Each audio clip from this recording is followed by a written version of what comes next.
ಮೊರಾರ್ಜಿ ದೇಸಾಯಿ ವಸತಿ ಶಾಲೆಗೆ ಸಂಪರ್ಕ ಕಲ್ಪಿಸುವ ರಸ್ತೆ ಈಗ ಕುಡುಕರ ಅಡ್ಡೆ.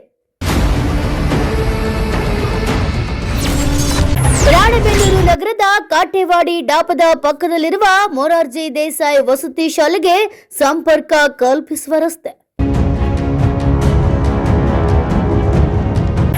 ಶಾಲಾ ವಿದ್ಯಾರ್ಥಿಗಳು, ಮಹಿಳೆಯರು ಮತ್ತು ಸ್ಥಳೀಯ ನಿವಾಸಿಗಳು ಅಸಹ್ಯ ಪಡುವಂತಹ ಸ್ಥಿತಿ ನಿರ್ಮಾಣವಾಗಿದೆ.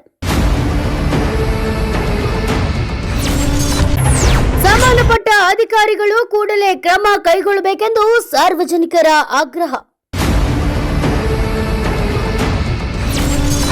ಹೌದು, ರಾಣೆಬೆನ್ನೂರು ನಗರದ ಕಟ್ಟೆವಾಡಿ ಡಾಬಾ ಪಕ್ಕದಲ್ಲಿರುವ ಮೊರಾರ್ಜಿ ದೇಸಾಯಿ ವಸತಿ ಶಾಲೆಗೆ ಸಂಪರ್ಕಿಸುವಂತಹ ರಸ್ತೆಯು ಈಗ ಕುಡುಕರ ತಾಣವಾಗಿ ಮಾರ್ಪಟ್ಟಿದೆ. ಸಂಜೆಯಾಗ್ತಿದ್ದಂತೆ ಇಲ್ಲಿ ಮದ್ಯವ್ಯಸನಿಗಳ ಆವಳಿ ಮಿತಿಮೀರ್ತಿದ್ದು ಸಾರ್ವಜನಿಕರು ಓಡಾಡಲು ಹೈರಾಣಾಗ್ತಿದ್ದಾರೆ. ರಸ್ತೆಯ ಬದಿಯಲ್ಲೇ ಕುಳಿತು ಮದ್ಯಪಾನ ಮಾಡುವ ಕಿಡಿಗೇಡಿಗಳು ಖಾಲಿ ಬಾಟಲಿ ಮತ್ತು ಪೌಚ್ಗಳನ್ನ ಎಲ್ಲೆಂದರಲ್ಲಿ ಎಸೆದೋಗ್ತಿದ್ದಾರೆ. ಇದರಿಂದಾಗಿ ಶಾಲಾ ವಿದ್ಯಾರ್ಥಿಗಳು ಹಾಗೂ ಸ್ಥಳೀಯ ನಿವಾಸಿಗಳು ಅಸಹ್ಯ ಪಡುವಂತಾಗಿದೆ. ಮಹಿಳೆಯರು ಈ ಮಾರ್ಗದಲ್ಲಿ ಸಂಚರಿಸಲು ಭಯ ಪಡುತ್ತಿದ್ದು ಸಂಬಂಧಪಟ್ಟ ಅಧಿಕಾರಿಗಳು ಕೂಡಲೇ ಈ ಬಗ್ಗೆ ಕ್ರಮ ಕೈಗೊಳ್ಳಬೇಕೆಂದು ಸಾರ್ವಜನಿಕರು ಆಗ್ರಹಿಸಿದ್ದಾರೆ. Bureau report, news pulse, Ranebennur.